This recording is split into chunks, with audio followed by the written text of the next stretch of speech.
বন্ধুরা, আমাদের বাড়িতে রং করা শুরু হয়েছে। বলতে বাড়ির বাইরেটা রং করা হয়ে গেছে আগেই। এখন ভিতর পোর্শনটা রং হচ্ছে, পুট্টি করে রং করা হচ্ছে।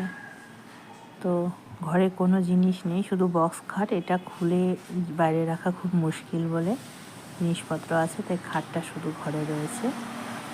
বাকি ঘরের জিনিস সবই বাইরে রয়েছে।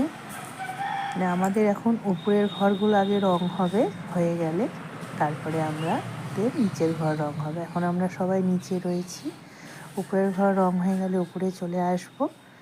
দেখুন, সব ঘরেরই সব জিনিস এখন বাইরে, শুধু বক্স খাটগুলো আর কি ঘরে রয়েছে।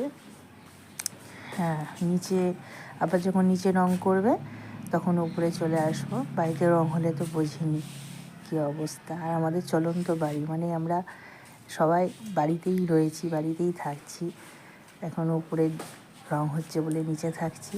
এটা আমার দেওরদের ঘর, একই অবস্থা সব। ওদের ঘরে শুধু খাটটা রয়েছে, বাকি জিনিস বাইরে। আমাদেরও তাই, শুধু ওই যে দেখা যাচ্ছে দেখুন, খাটটা রয়েছে, বাকি জিনিস বাইরে। মাদের ঘরে আলমারিটা রয়েছে, মাদের খাট যেহেতু খোলা যায়, তাই মাদের আলমারিটার ভিতরে বাকি জিনিস বাইরে।